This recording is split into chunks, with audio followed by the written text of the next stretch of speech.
Hi అండి, అందరికీ నమస్తే. Welcome back to my channel. ఇది సింపుల్ రియలాగ్స్. అందరూ ఎలా ఉన్నారండి? నేనైతే చాలా బాగున్నాను. మీరు కూడా బాగుండాలని మనస్ఫూర్తిగా కోరుకుంటున్నాను. ఈరోజు వచ్చేసి నా ఈవినింగ్ రొటీన్ అనేది మీకు షేర్ చేస్తున్నానండి. ఈవినింగ్ వచ్చేసి నేను చికెన్ కర్రీ అయితే చేస్తున్నానండి. సో చికెన్ అయితే నేను కొంచెం వాష్ చేసి పక్కన పెట్టుకొని దాంట్లో పసుపు, ఉప్పు, కారం, ధనియాల పొడి, కొంచెం గరం మసాలా ఉంటే వేసుకొని కొద్దిగా అల్లం వెల్లుల్లి పేస్ట్ కూడా అందులో వేసుకొని మ్యారినేషన్ అయితే చేసి పక్కనైతే పెట్టానండి.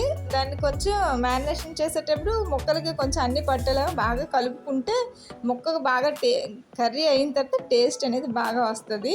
సో నేను అవన్నీ వేసుకున్న తర్వాత కొంచెం బాగా అయితే చేతితో కలపండి. చేతితో కలిపితే ముక్కలకైతే అవన్నీ పడతాయి కాబట్టి చేతితో బాగా కలిపి కాసేపు పక్కనైతే పెట్టుకున్నానండి. పక్కన పెట్టేసిన తర్వాత దాని మీద అయితే మూత పెట్టేసి ఇంకా స్టవ్ మీద కడాయి అయితే పెట్టానండి. కడాయి పెట్టి ఈలోపు నేను ఆనియన్స్, పచ్చిమిర్చి, ఇంకా టొమాటోస్ ఇవన్నీ అయితే నేను కట్ చేసుకుంటున్నాను అనమాట. సో నేను చాపర్ అయితే డీమార్ట్కి వెళ్ళి తీసుకొచ్చాను కదండి. సో ఆ చాపర్లో అయితే వేసాను. బాగానే వచ్చాయండి. కొంచెం చిన్న చిన్న ముక్కలుగానే వచ్చాయి. మనం కట్ చేసుకునేలాగే అంటే అంతకంటే చిన్న ముక్కల్లాగానే వచ్చాయి అనమాట. సో చాపర్ అయితే నాకు బాగానే యూజ్ అయింది అనిపించింది. ఉల్లిపాయలు, పచ్చిమిర్చి ఒకసారి వేసానండి. సో ఉల్లిపాయలు, పచ్చిమిర్చి అయిన తర్వాత సైడ్కి పెట్టేసి టమోటాస్ అయితే వేసుకున్నాను నేను. టమోటాస్ కూడా బాగానే అయ్యాయి అనమాట. చిన్న చిన్న ముక్కలుగానే అయ్యాయి. సో అవి మీకు కళాయిలో వేసేటప్పుడు చూపిస్తాను చూడండి. సో కళాయి అయితే పెట్టేసుకున్నానండి. సో ఆయిల్ బాగా మరిగిన తర్వాత ఆనియన్స్, పచ్చిమిర్చి అయితే ఒకసారి వేసాను. సో చూడండి కొంచెం బాగానే చాప్ అయ్యి అనిపిస్తుంది నాకు. సో అవి అయితే కొంచెం బాగా వేగిన తర్వాత అల్లం వెల్లుల్లి పేస్ట్ ఒకటిన్నర స్పూన్ అయితే వేసానండి. నేను ఆల్రెడీ మ్యారినేషన్లో వేసుకున్నాను కాబట్టి నేను కొంచెమే వేసాను. మీకు కావాలంటే హాఫ్ కేజీ చికెన్ అండి అది. సో హాఫ్ కేజీ చికెన్కి కొంచెం 3 స్పూన్స్ అలా వేసుకుంటే బాగుంటుంది. నేను 1.5 స్పూన్ అయితే వేసుకున్నాను. అల్లం వెల్లుల్లి పేస్ట్ బాగా వేగిన తర్వాత టమోటాస్ అయితే నేను అక్కడ యాడ్ చేసుకున్నానండి. అవి చాప్ చేసినవే చూడండి, అవి కూడా కొంచెం బాగానే వచ్చాయి. సో అవి కొద్దిగా సాఫ్ట్ అయిన తర్వాత చికెన్ అనేది మనం అందులోకి వేసుకోవాలండి. చికెన్ కూడా నేను ఆల్రెడీ మ్యారినేట్ చేసి పెట్టుకున్నాను కాబట్టి కొంచెం అట్లా బాగా కలుపుకున్న తర్వాత పైన అయితే నేను మూత అయితే పెట్టుకొని కాసేపు ఉంచి ఆ వాటర్ అనేది బయటకు వస్తుంది కదండి. బయటకు వచ్చినంత వరకు నేనైతే మూత పెట్టేసి తీసి ఒకసారి మళ్ళీ ఇంకోసారి కలిపానండి. కలిపేసిన తర్వాత అప్పుడు మనం కారం, ఉప్పు, పసుపు అనేది కొంచెం ఆల్రెడీ మ్యారినేషన్లో వేసాం కాబట్టి కొద్దిగా అడ్జస్ట్ చేసుకొని వేసుకోవాలన్నమాట. సో నేను అక్కడ కారం, పసుపు, కొంచెం ఉప్పు అవన్నీ వేసాను అనమాట.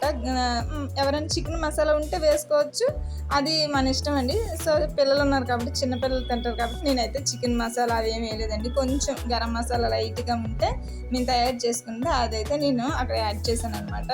సో ఫైనల్లీ లాస్ట్కి చికెన్ కర్రీ అయితే అయిపోయిందండి. నేను లాస్ట్లో కరివేపాకు అనేది యాడ్ చేశాను చూడండి మీరు. ఫస్ట్లో నేను కరివేపాకు అనేది యాడ్ చేయలేదు, లాస్ట్లో యాడ్ చేస్తే మంచి స్మెల్ అనేది వస్తుందండి.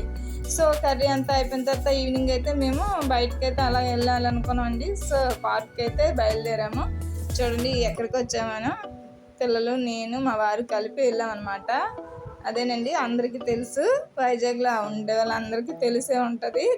తెన్నేటి పార్క్ వచ్చామండి. సో అదిగోండి ఇక్కడ స్టాచ్యూ కూడా ఉంది. ఇంకా పార్క్ వచ్చిన తర్వాత పిల్లల సంతోషం చాలా ఇంకా అంత ఇంత కాదండి. చూడాలి, చిన్న పాపను వదిలితే ఇంకెక్కడికి పార్క్ వద్దని నేనే ఎత్తుకొని అలాగా తిప్పుతున్నాను అనమాట. సో అలా ఇది కిందకి వెళ్తే ఇంకా బీచ్ వ్యూ అనేది కిందకి ఇంకా బాగా కనిపిస్తుంది అండి. సో నేను కిందకి మీకు చూపిస్తాను అనమాట. కిందకి వెళ్తున్నాము, ఇంకా చాలా డౌన్కి అనేది వెళ్ళాలండి. వెళ్తేనే మనకి బీచ్ వ్యూ అనేది బాగా కనిపిస్తుంది. సో చూడండి కిందకైతే మేము వెళ్తున్నాము. ఇక్కడ పార్క్లో పెద్ద పార్కులా ఉంటుందండి ఇది. అసలు మెయిన్ ఈ చిన్నపిల్లలు బాగా ఆడుకోవడానికి అయితే స్పేషియస్గా ఉంటుంది. కిందన గడ్డి కూడా బాగుంటుందండి.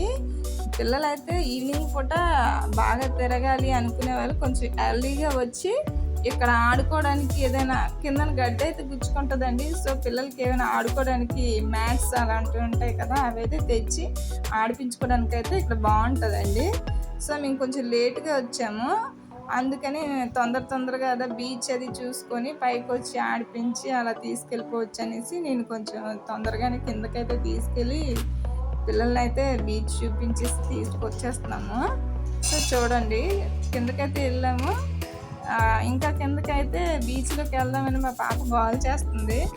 సో వద్దమ్మ చీకటి అయిపోయింది కదా, ఈసారి వచ్చేటప్పుడు చూద్దాము అనేసి ఏదో చెప్తున్నాను. ఇంకా డిసప్పాయింట్ అయిపోయింది అనమాట. సో కొంచెం ఫోటోలు అయితే తీసుకున్నామండి. అలా ఎలా వచ్చాం కదా, ఫొటోస్ అయితే దిగుదామనేసి ఫొటోస్ అయితే దిగమంటే మా పాప దిగనంటుంది అనమాట. వద్దు, నాకు కింద తీసుకొని వెళ్ళలేదు కదా, వద్దు అనేసి ఇంకా పాప మారం చేస్తుంది. సో అలాగే ఏదో చెప్పేసి ఫొటోస్ అయితే దిగేసాము. ఫొటోస్ దిగిన తర్వాత ఇంకా కాసేపు అయితే ఒక పావు గంట అక్కడ చూసామండి. చూసేసి అలాగా బీచ్ అయితే ఈ సాయంత్రం పూట చాలా ఒకసారి మైండ్ స్ట్రెస్ అంతా పోతుందండి బీచ్కి అయితే వస్తే. సో ఎప్పుడైనా మైండ్ రిలీఫ్గా ఉండాలనుకుంటే ఒకసారి బీచ్కి వెళ్ళి అలా రండి, మైండ్ అంతా రిలీఫ్ అవుతుంది అనమాట. సో అలా ఇంకొంచెం పైకి ఎక్కితే ఇక్కడ బీచ్ వ్యూ బాగా కనిపిస్తుంది అండి. ఇది బీచ్ వ్యూ పాయింట్ అనుకుంటా. ఇక్కడ బాగా కనిపిస్తుంది. ఇక్కడ నుంచి మొత్తం ఇక్కడ ఉన్న పార్క్ అంతా అయితే చాలా బాగా కనబడుతుందండి. ఈ చుట్టుపక్కల చూడండి బ్యాంబూ ట్రీస్ లాగా ఇక్కడ కనిపిస్తున్నాయి కదా, అవన్నీ సిమెంట్, వాటికైతే కలర్స్ అవి వేసారండి బ్యాంబూ ట్రీస్ లాగా. అవైతే చూడడానికి చాలా బాగున్నాయి. ఇంకా ఎత్తుకొని తిప్పి చేతులు అయితే నొప్పి వచ్చేయండి నాకు. ఇంకా అందుకనేసి ఇంకా వాళ్ళొక ఇది ఉంది కదా పలకలాగా, అక్కడైతే కూర్చోబెట్టాను ఇద్దరికి. వస్తూ తోహ మధ్యలో జాంకాయలు కొనుక్కున్నామండి. ఆ జాంకాయలు అనేది తినడానికి ఆ చిన్న పాప జాంకాయలు ఇవ్వు అనేసి ఆ బ్యాగ్ వైపే చూపిస్తుంది అనమాట. ఫోటో దిగిన తర్వాత ఇస్తారమ్మంటే అసలు ఒప్పుకోలేదు. సో ఫోటోలు అయితే కొన్ని అలా తీసుకున్నాం అనమాట. ఇంకా అలాగే వచ్చాం కదా, అప్పుడప్పుడు వస్తాం, ఎప్పుడు రాం కదా అనేసి ఇలాగా ఫొటోస్ అయితే తీసుకున్నామండి. ఇవి కొంచెం మెమరీస్గా ఉంటాయి. పిల్లలకి కొంచెం పెద్ద అయిన తర్వాత చూపిస్తే నువ్వు ఇక్కడ తిరిగా అక్కడ తిరిగా అంటే అవి కొంచెం బాగుంటాయి అనమాట వాళ్ళకి చెప్పుకోవడానికి. సో అందుకనేసి నేనైతే కొంచెం ఫొటోస్ తీసుకున్నాను అనమాట. చాలా మంది వచ్చారండి మేము వెళ్ళిన రోజు. అంటే మన సైడ్ వాళ్ళు కాదు, అస్సాం అటు సైడ్ వాళ్ళు ఉన్నారండి. చాలా మంది అయితే వచ్చారు. సో వాళ్ళు ఎక్కువ మంది అందరూ బాయ్స్ అనమాట. సో అక్కడ షిప్ అయితే కనబడుతుంది కదండి, అది ఒరిజినల్ షిప్ అనమాట. అందరికి తెలుస్తూ ఉండొచ్చు, తెలియనట్టుకైతే చెప్తున్నాను, అది ఒరిజినల్ షిప్పే. సో ఇవన్నీ చూసుకొని ఫొటోస్ అవి దిక్కొని మేము వచ్చినప్పటికీ ఒక 7:30, 8 అయిపోయిందండి. సో పిల్లలైతే బాగా అలసిపోయి పడుకుండిపోయారండి. ఓకేనండి, ఈ వ్లాగ్ అయితే ఇంతటితో ఎండ్ చేస్తున్నానండి. ఎవరికైనా నచ్చినట్లయితే please like, share and subscribe చేయండి. అక్కడ పక్కనే బెల్ ఐకాన్ ఉంటుంది.